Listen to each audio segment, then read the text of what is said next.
Welcome to the PropTech podcast. It's Kylie Davis here, and I'm delighted to be your host as we explore the brave new world where technology and real estate collide. I passionately believe we need to create and grow a sense of community between the innovators and real estate agents, and sharing our stories is a great way to do that. Now, the aim of each episode is to introduce listeners to a PropTech innovator who is pushing the boundaries of what's possible, and to explore the issues and challenges raised by the tech and how they can create amazing property experiences. Now, this episode is another one that looks at better ways of transacting commercial real estate. And my guest in this episode is Simon Hayes from LeaseSearch. Now, one of the big issues with commercial real estate, especially in the industrial and big office leases, is that it's hard to compare apples with apples. Unlike residential, where a 3-bedroom home is going to be pretty easy to compare to other 3-bedroom homes in the suburb, the variations in commercial can be extensive, and the value of the different features or compromises are hard to compare and put a value on. Lease negotiation, therefore, can be complicated, including large spreadsheets of features and lease terms. Now, LeaseSearch makes all of that easy. It helps tenants identify the features they really need a property to have, and it connects tenants with landlords of suitable properties. It then speeds up the leasing process, ensuring all property and financial issues are covered, and saves time for everyone involved. So here to tell us all about it, Simon Hayes. Welcome to the PropTech podcast. Hi, Kylie. How are you going today? Good. Great to have you on the show. I've been looking forward to this for weeks. I know. I've been promising it to you for ages, haven't I? I've been a bit of a tease. Hey, so Simon, when we interview on the podcast, we always start with your elevator pitch. So tell me what the elevator pitch is for LeaseSearch. Yeah, so LeaseSearch is a tool for tenants to search and negotiate and lease office and warehouse space.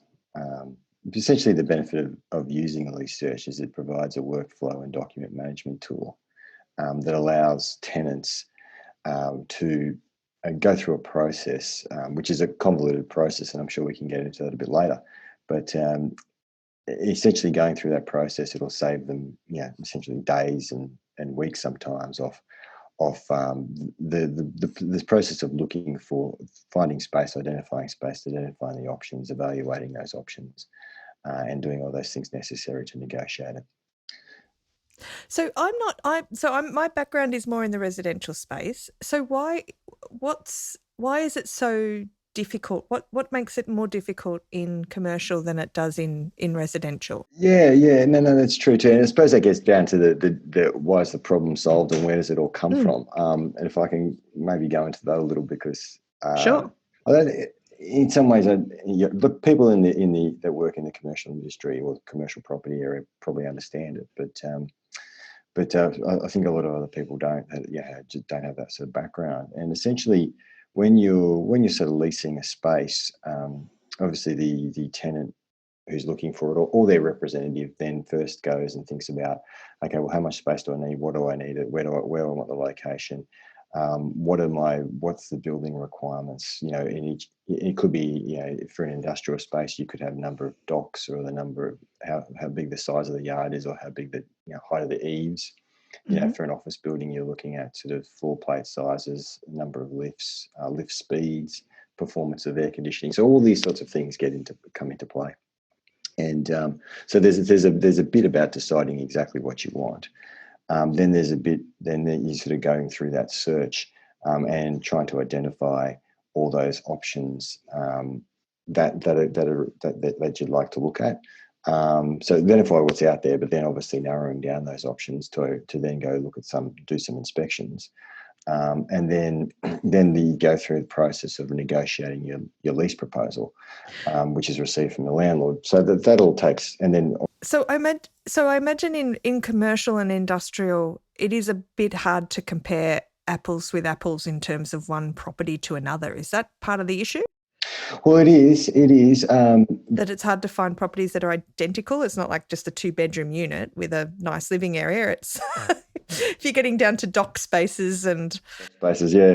So, and that is true. So that is some of the difficulty. There's also the difficulty around making sure that you've got all the information, because I know that when people do searches, say, and generally the normal process is that someone would look on Real Commercial and identify a spot, and then they'd ring that agent. But that agent would show them some of the properties that are available, and maybe some more as well. But that might not be all that's available on the market, and not all that's available on the market are on Real Commercial anyway. So by being able to tap into all the possible agents and landlords, that allows them to identify all the options that are available for them. Right. And then basically there's a whole process which needs to go of the back and forward between receiving that information, identifying or evaluating those options, and then going through that process of going backwards and forwards. You might go backwards and forwards with a couple of options in negotiations. There's a whole lot of, as you can imagine, it's done now via emails, telephone calls, all these sorts of things, documents, Word documents, and all those sorts of things. And we've found that, and so I should say, where I have worked previously and still have an involvement is a tenant representative company called Property Beyond. But that company does this every day. And one of I suppose where LeaseSearch was born out of was a complete frustration that the sort of tediousness and the convolution of such a process that we go through. And we were looking for some tool or some answer to making it simple and easy.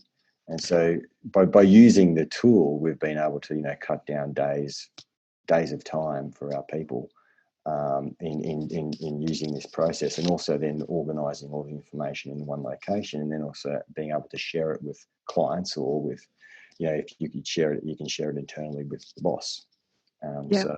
So I imagine before this existed, there were just monster spreadsheets of trying to break down all the different features and comparables so that you could work out what you were comparing things to. Yep. Yeah. So there's monster spreadsheets. There's monster email lists, because say if you sent through and sort of someone had done one just recently in the office, in the Property Beyond's office, they received 54 responses to a search for a small industrial premises in sort of the south and west, inner west of Sydney. Yeah. So trying to manage all those emails that come through, and trying to manage all the detail in those, yes, is always quite a difficult thing, and especially if you're just a tenant, like you're doing it yourself, as you can. Yes, I can imagine.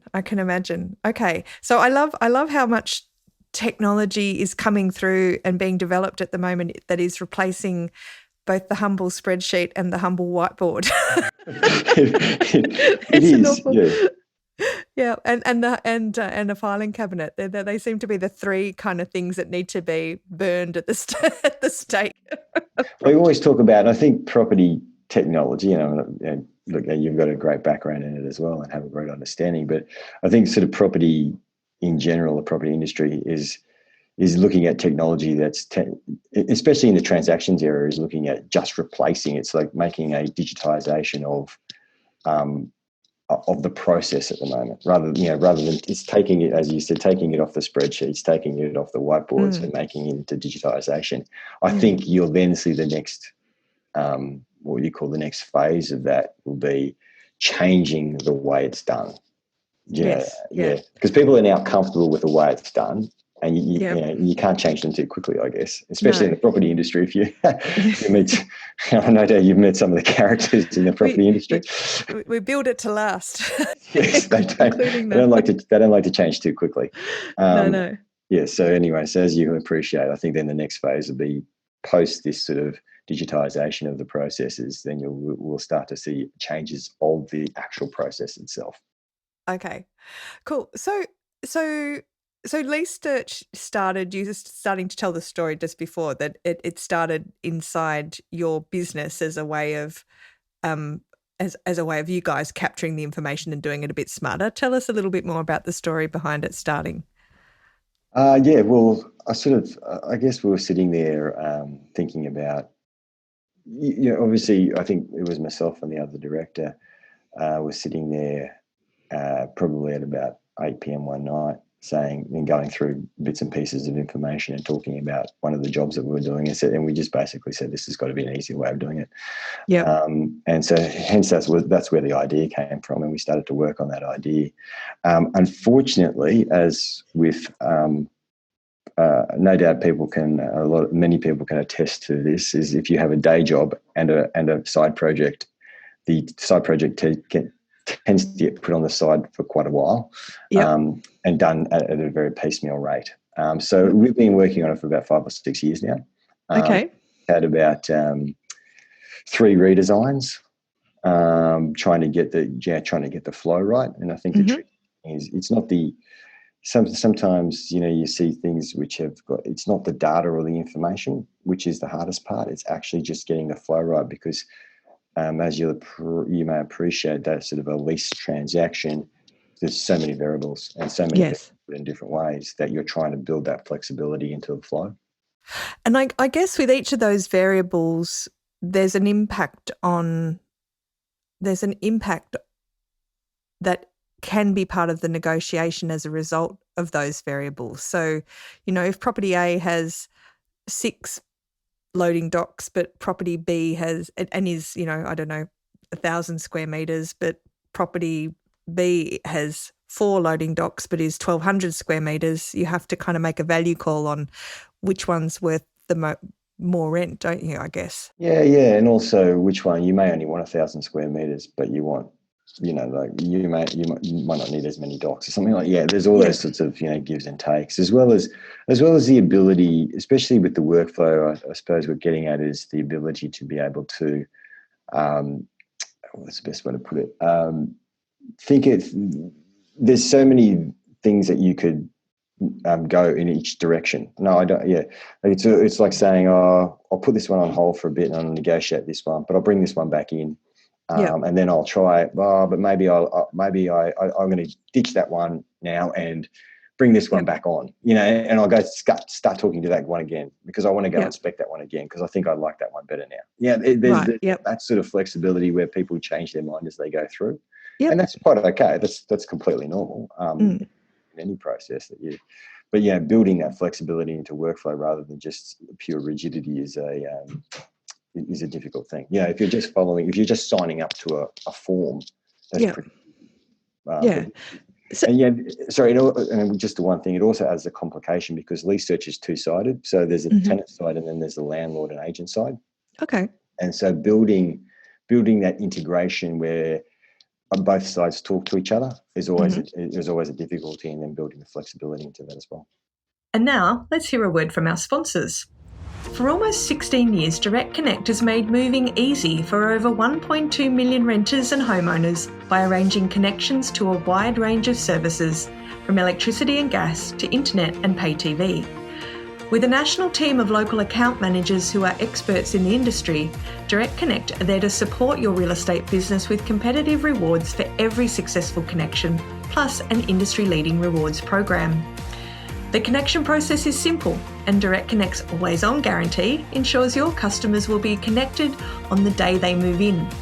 Direct Connect offers a range of market-leading suppliers, and Direct Connect has now made it even easier than ever to send connections, directly integrating with MRI Software's Property Tree.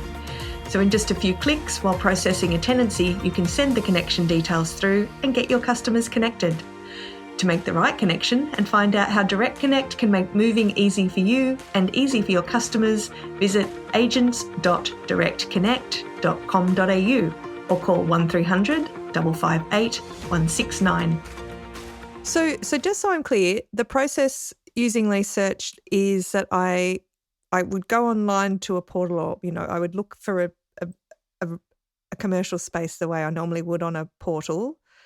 And then once I've, started to draw up a short list, I start to use LeaseSearch to help me sort and negotiate and manage the step after that. Is that how it works? Well, actually, or are you replacing the portals? No. We don't replace not replacing the advertising portals. But what we're doing is, it is basically saying, if I want to search for everything, I go to LeaseSearch, I just type in my requirements, and it'll hit all those registered agents and landlords on LeaseSearch. And they'll be able to respond to me with their... Oh, so it's like a concierge almost. So it's again, it's an intermediary. Yeah. But we're going further than just an introduction service.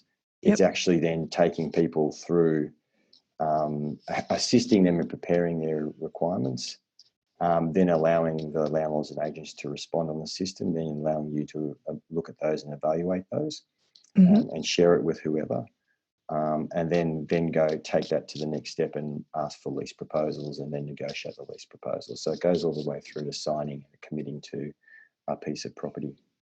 Okay. And so is it pulling out unstructured data and making it structured at any point, or is it? Yeah. So it allows us. So especially there's that big sort of sort of tedious effort that you, once you receive, say, 30 responses or 50 responses, whatever that. Yes. And you're spoiled for choice. It does. So you can, at the press of a button, right. At the press of a button, it will produce an Excel spreadsheet for you, which will then obviously, and you look at this Excel spreadsheet, it has and basically it pulls all the fields that have been responded to on the landlord or agent side, and it creates those into a nice little spreadsheet where you can then sort your options by. And obviously that's the tool that it's a startup, so that's the tool right now, but we'll be looking to improve on that tool as time goes by. So then it allows people then to sort of evaluate those and from that point of view, and then decide on which ones they really want to go and inspect. Yes. Okay, cool. Well, look, spreadsheets are extremely useful tools. So the benefits is that you get an overall view on all of the different elements of the properties that you're looking at. It's going to help you connect and find properties and make that a lot easier. And then once you've found suitable properties, it gives you the insights that you need to help negotiate your lease contract more easily. Certainly once you get to that pointy end of starting to say, okay, there's about 3 here that we want to get down and start looking at in terms of the nitty-gritty of the detail, in terms of negotiation, it goes into more of a document management system. And as you appreciate, sort of the landlord or the agent may hand you a lease proposal. The size of a small phone book. Yep. The size of a small phone book, yes, that's exactly right. And then they'll be able to, then you'll be able to respond to that. But often is the case that you'll read that and you'll mark it up. Yep. And then basically the system allows you to load those marked up version or the next version, the reiteration version on the system, which then and then other documentation which you wanted to load onto the system as well, as part of that sort of as part of the deal, and then it basically gives a time stamp and a time stamp and a date upon which those documents are loaded up. So there's no, and often, there's that sort of classic, oh, sorry, I didn't see email. Oh, sorry about that. Or I didn't get that. I didn't get that one. And, or you always get confused sometimes in the negotiation. It may be for, a considerable amount of money, where you find that, you've changed something and then someone changed it back to the way they wanted it, but you don't. Oh, yes. Yep. That old legal trick. Yep. We're not approving that change to undo. Yep. So at least then you can start to track and you say, I'm sure I made that change somewhere. Where's that document? And all you need to do is flick up, like it's right there in front of you. So you can just follow those. So really it's sort of, as I said, it's a good document management control for that reason until you get to the point where you're ready to sign. Fantastic. So what's your background, Simon? Now you're a lawyer by background. I know this because we have history, but tell us a little bit about that. There's look, obviously a lawyer, a project manager, a development manager. Then I worked at a small cap ASX listed company as the COO and the company secretary. And then I sort of went into the business with some other people. in order to be sort of more doing more sort of property consultant work. And basically, we just help organisations with determining their requirements and then going delivering on those requirements. And this essentially is one of those things where, okay, well, look, how can we help people find their space, work out what their space they want, and then find their space. And many transactions, I should say too. Look, and this is probably one of the questions that you'd love to know is sort of how big is this market in a way? I would. How big is the leasing market? And look, and that sort of arises at the point where I was saying many of the transactions that occur we don't ever see, and a lot of transactions are done by people by themselves. Mm-hmm. And sort of 80 to it's a difficult sort of thing to what do you call it, a statistic to find, but we think about 80 to 90% of all transactions are done under 1,000 square meters. That's for office transactions. Yep. Leaving aside industrial for the moment. And of those, we think on the information that you can possibly gather, and I'll explain why, we think there's about 2,000 to 2,500 lease transactions in the CBDs around Australia each year. 2,000 to 2,500, but maybe 2,500 is probably at the higher end of 2,500. Difficult information to come by because, as you'd appreciate, it varies depending on, because like if you have 1,000 square meters, you can have 4 leases over 1,000 square meters, or you can have 1 lease over 1,000 square meters. Right. So it's very, and then all leases have various terms between, it could be 1 year, 3 years, 5 years, 10 years. So it's all very hard. But we're also looking at then if you based on that number of, say, and just talking about office lease transactions. Based on that number that occurs, then you're looking at the commissions that are paid as compared to the and the market rents that are being offered. The leasing called market of commissions within Australia looks to be between 200 to 250 million a year. Wow. So look, it's not huge as in terms of other markets out there, but there is still plenty of there's still plenty of money out there, and we preparing LeaseSearch itself is preparing a huge number of lists of landlords and agents and identifying all those so that they're sort of our people that we can communicate with, and just in Sydney alone there's over 400 office real estate agents. So that's, as you appreciate, it's a lot of mortgages and a lot of families that are relying upon, sort of people working in the industry. So, it's a decent sized industry with a lot of people in there. Yeah. So how is COVID, how has, one of the impacts of COVID is that people are working from home now and, and there's been a big economic impact on it. Has that made technology like this more important or more difficult? Yeah, well, I think, it's interesting because, and the reason why I hesitate is because it's interesting to try and work out what's going on now with COVID in terms of, and there's, as you'll appreciate, there's, this is going to be a long answer, but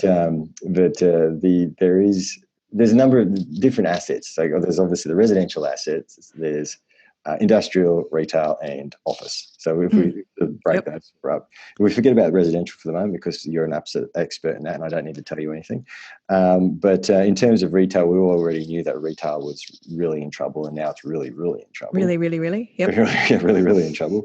Industrial warehousing is going gangbusters, and is still going gangbusters. Yep.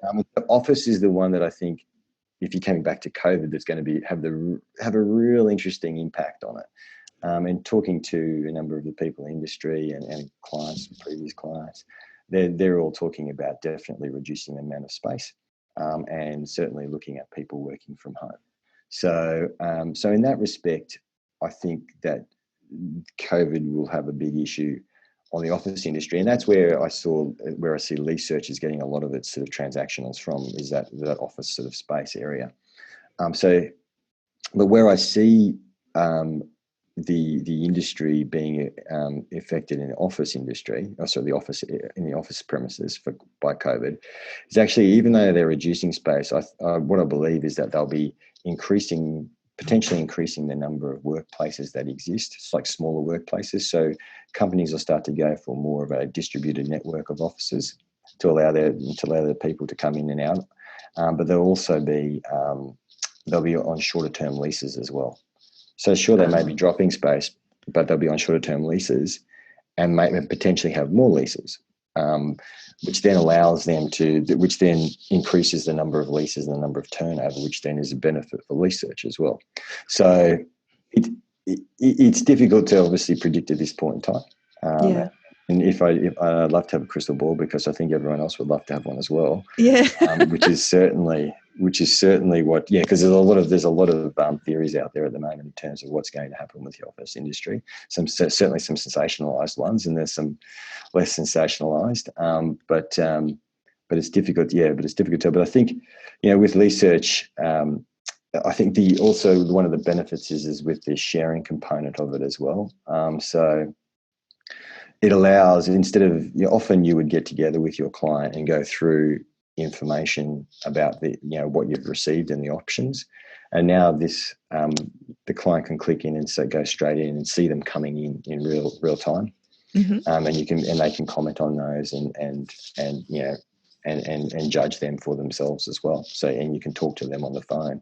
So that's all a rather large, that's a big assistance. So I think it's difficult to predict at this moment, but I think sort of LeaseSearch can certainly benefit from COVID, but it's yet to be seen.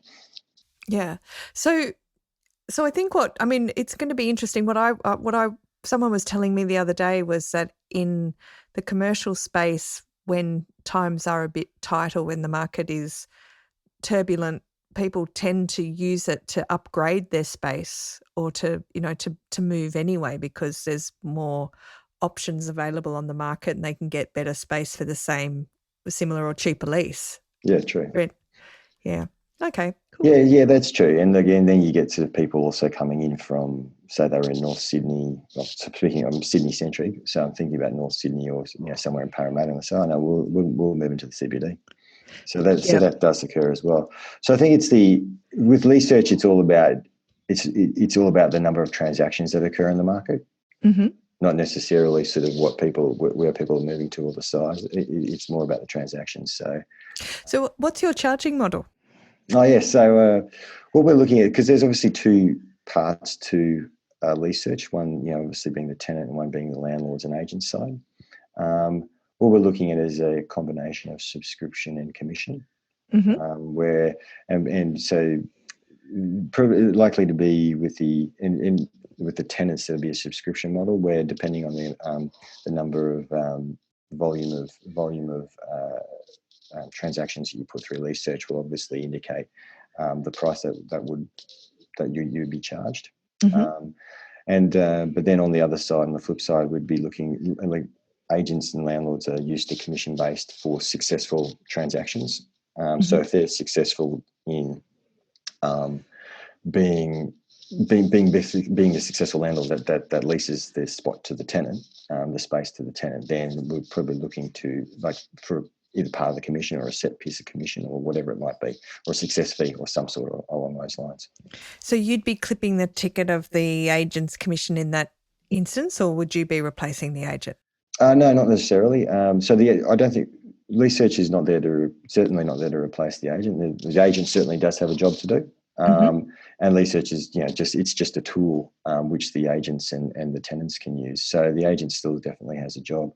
It would be, and we're certainly not trying to take money away from the agent at all. Mm-hmm. But I think it's one of those things where we're suggesting that the opportunity that we've presented and the tool and the workflow that's being used has a value to the landlord and the agent, and that should be paid for. Yep. Okay. Yep. Well, I mean, look, time is money, and it sounds like. Well, and before you started to talk about the time that is saved from using it. Yeah. So we've been using it. So the company that I've been working with has been using it on on actual live searches, I guess, the live process, and in the past, and just one example in the past, it's taken, could have taken someone sort of a couple of hours just to prepare a market brief, which needs to be sent out to the rest of the market. And I've seen someone prepare one in 5 minutes. Wow. So, so you can just quickly put some bits of information together and away they go. Mm-hmm. And then certainly with the actual, what we're talking about before, with the press of the button, with the Excel spreadsheet, I've seen someone take 2 days to put 54 bits of options together in a coherent fashion. Yep. Whereas, increasingly crying and frustration and going through all those, oh no, do we have that? Did I look at that email or did not look at that email? Yeah. That sort of thing. Whereas you press the button and voila, it's there. So, you're certainly talking about, it is time that you really are saving with this thing, and also sort of, it reduces the risks and especially increases the probity around the decision making and the receipt of information and all those sorts of things. So especially if you're large corporations or governments, it increases that efficacy around the probity. Fantastic.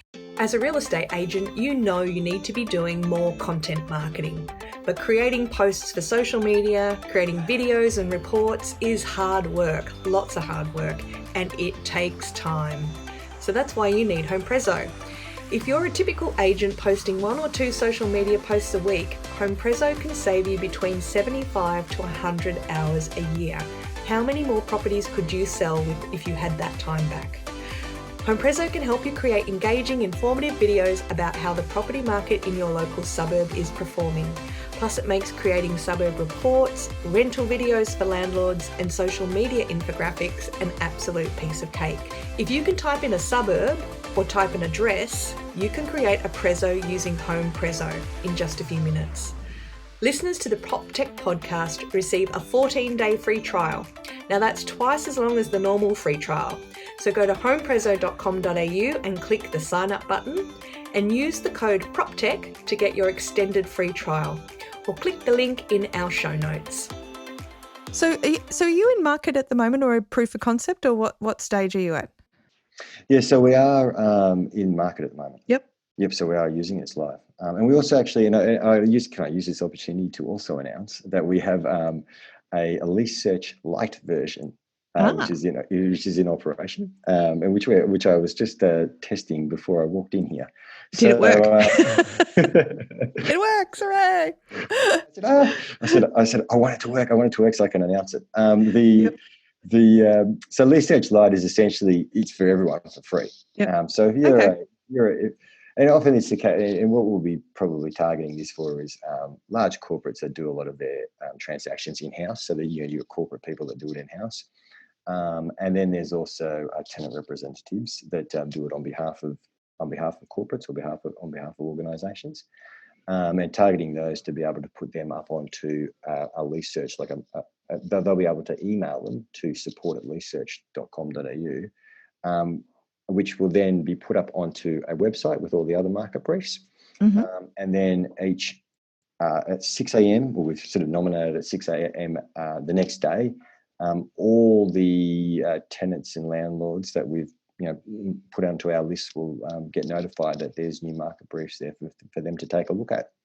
So so that sort of automation can occur, and they can click onto that and click onto their link on the email, and they can go straight to those market briefs that are available for them to take a look at. Cool. Well, look, we'll include a link to that in the show notes so that people can have a play around and see how it goes. So Simon, look, what do you think the next 5 years holds for commercial real estate and automation? So what I'm seeing is, and one of the reasons why I wanted to get you on the show is because there's so much going on at the moment inside the commercial space, and a lot of speakers and presenters out there basically urging the industry to do more.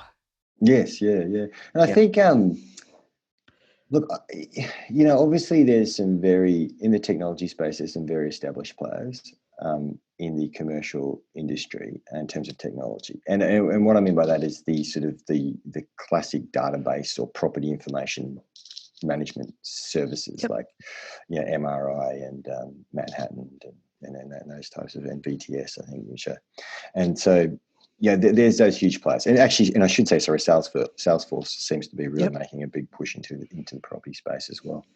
But then there's a huge amount of and I should say, it seems to be that those larger groups are starting to add more features on and trying to make it a larger like a larger opportunity for each of their users.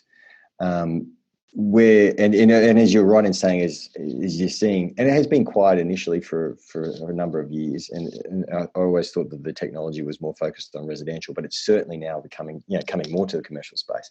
So there's a huge amount of players that seems to be out there.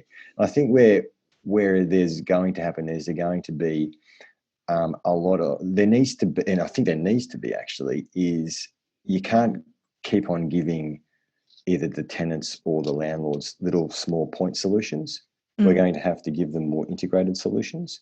And I don't mean giving them the next big Salesforce. I mean people who have point solutions joining together in an open collaboration where you say, okay, look, you may only want 2-point solutions at the moment, but because we're in this sort of network, you can, when you get bigger, you can also choose that point solution, and then you can choose this one, and then you can choose this one. And I think it needs to be, I think for technology in the commercial property industry, I think that's where it needs to happen. Yeah. We need to start, rather than just having all these little bits and pieces hanging around. Yeah. So one of the big changes inside the residential space has been the moving towards open APIs and collaboration around data sets and things like that. And certainly the fact that Australia's got centralised data of residential property through a couple of the big players like CoreLogic and Pricefinder has made that really easy. But in the commercial space, that's been harder, isn't it? Because so much of that data is actually kind of owned by the big commercial agents. Yeah. And admittedly though, that is their what do you call it? Their market. Yeah, that's their USP or their secret sauce. Yeah, like that's their secret sauce. So it's like their market differentiation or their market advantage. Having that information and using it in a way where they can, increase the number of deals that they get or the number of management fees and that they can achieve. And so, and I appreciate that in some way. There are some people who are trying to break down those doors and create a more open source of information that can be accessible for everyone. So I think that can happen, but obviously, with the large number of players that we have the small but large number of players that we have here in the commercial space or the commercial industry, it's going to be a breakdown of those walls to get through. Yeah, it's a shame because you can't. Well, you can own data, but data owned and not, when data becomes more powerful when it's shared and collaborated upon. And we saw that in the residential space sort of over the last 10 years where people's initial response was, no, we own these details. But then all that happened was that people ended up being weird hoarders of data. And in fact, the value of the data was never really fully extracted. But now we're getting some momentum around that, and that's becoming really exciting. So okay, a couple crystal ball out. I know I've asked you it, but I think we got off track. What are we? So 5 years time, let's say that more open data and shared data across commercial, industrial, and retail. I would have thought certainly more open data, but I would have thought certainly too more. And I think that we'll start to see winners in point sources. Of like solutions, solutions for commercial property come through, but then those sources need to be integrated with others so that that'll allow people to do what they need, like tenants or landlords or agents to be allowed to be done, allow what they want to do, without being restricted. Because often you hear about. And I know this is a fact. Is one of the larger facilities management service providers, has had a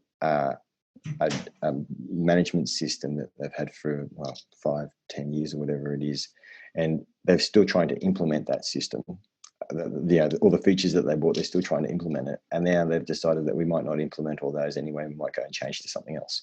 Oh, because after 10 years, it would be pretty legacy anyway. And instead of you spend all that time. We've got the floppy disk. We need to insert it into.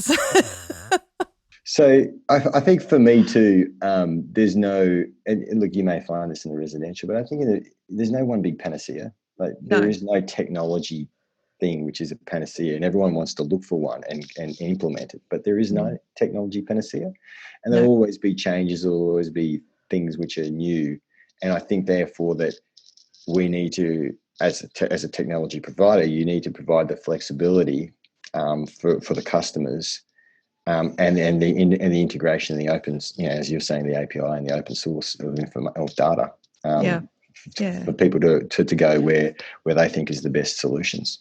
Yeah, well, what we're seeing in residential is the development of expertise, and that expertise being quite, people being experts in smaller areas, but then playing nice with the others around them so that they can be plugged into, so that as a user of the tech, you can actually pick the best at all of those things and plug it together the way that you want to make your own service, to differentiate through your service. No, absolutely, you're right. Because especially some people say, I've got this massive big thing that I use, and some bits are great. Shiny button. Yeah, but I can't. I pay for this feature that I don't even use, and that's right. And I should say, if I see the future of LeaseSearch in that as well, I think, and there is a number of things that I think that LeaseSearch could integrate with, because it's just one small bit of a very big cog that goes along with all these transactions. And in particular, I've already been discussing with the agents. They said, I like your system, but can it link in with mine so that when a brief comes through for your system, my system can just tell me which ones to match it, that it matches with? So, if a requirement comes through, I've got all these spare spaces or whatever they may be, and then you guys go like that, bang, and then it's telling me which ones, and I can press a button, or with a couple of little presses of the button, and I can just respond straight away without me having to do much work. Which sounds like you need some AI, Simon. so that's right. And even when you think about it too, then just another example with LeaseSearch, and this is all the work that we need to do. Obviously, the work that we need to do after we sort of get this, get it up and running, is to then. The next step would be post signing the heads of agreement or the lease proposal, you then move into the lease documentation stage. So I know that there's, there are processes, there's workflow tools out there which allow you to do that, and then there's obviously the execution of those documents, which is like the PEXA and other things out there, which allows you to then execute. So it's one, LeaseSearch is one small part of a very large process, and then that's where I think the integration can occur. Fantastic. Well, I know some people I now need to hook you up with in the AI and the contract space or the commercial space. But look, it's been lovely to talk to you today. Thank you so much for telling us about LeaseSearch, and best of luck with it. Thank you very much for your time. So that was Simon Hayes talking about LeaseSearch. Now, I'm going to confess that I'm finding the commercial real estate space increasingly intriguing. The sector is dominated by a half dozen or so major players in agency land and big developer corporations, all of whom seem to be behind where they need to be in terms of tech adoption. And the conversation around data sharing and open APIs in commercial real estate are all at least 5 years behind the residential sector, with the industry still believing that data control is a viable way to avoid disruption. And here's a bit of a hint, fellas, it isn't. In addition, the large and really slow sales cycle of big corporates around bringing on new contractors kills the fast and fleet innovation cycles of young startups. It's really hard to deliver cutting-edge technology when it can take 2 years for a company to make a decision. Meanwhile, we've seen a host of big commercial players quick to sign up to PropTech incubators, only to pull out as soon as the economy took a downturn with COVID. So supporting innovation is more than just naming rights and supporting tech that will help you with next quarter's performance. I am really passionate about that. In an industry that is quite literally building our future cities, we need an equally big vision for how technology will make both the buildings in those cities and the people who sell and lease them smarter and more efficient. And we need to make life easier for tenants and landlords. So that's my gauntlet. I've thrown it down. If you're in commercial property, I'd love to hear your views. But I am impressed with the work that LeaseSearch are doing to streamline the leasing process and to reduce the rework and triple handling that current manual processes of lease comparison and suitability have. In residential, we are seeing an increasing trend of the centralisation of documentation combined with the ability to insert and extract data in and out of that documentation. And the work that LeaseSearch and LeaseInfo that we heard from a few weeks ago, the stuff that they're both doing is mirrored in the residential space by companies like REI Forms Live, Rezo, Open, Realtair, MarketBuy, and Real-Time Agent. They're all merging the data and processes centrally to allow the information to be shared and shown in real time. And there are huge efficiencies and time savings in that, both for agents and also for buyers, sellers, and tenants and landlords. So now, if you've enjoyed this episode of the PropTech podcast, we would love you to tell your friends or drop me a line either via email, kylie@realcontent.guru, on LinkedIn, or on my Facebook page. You can follow this podcast on Spotify, Google Podcasts, and Apple iTunes, and all major podcast platforms. I'd like to thank my audio support, Charlie Hollins, the fabulous Jill Escudero, and our sponsors, Smidge Wine, because everyone deserves more than a smidge, Direct Connect, making moving easy, and Home Prezzo, turning your data into amazing marketing content. And if you'd like to find out more about Australian PropTech, please join the PropTech Association Australia, proptechassociation.com.au. Links to all our supporters are in the show notes. Thanks everyone. Until next week, please keep on PropTeching.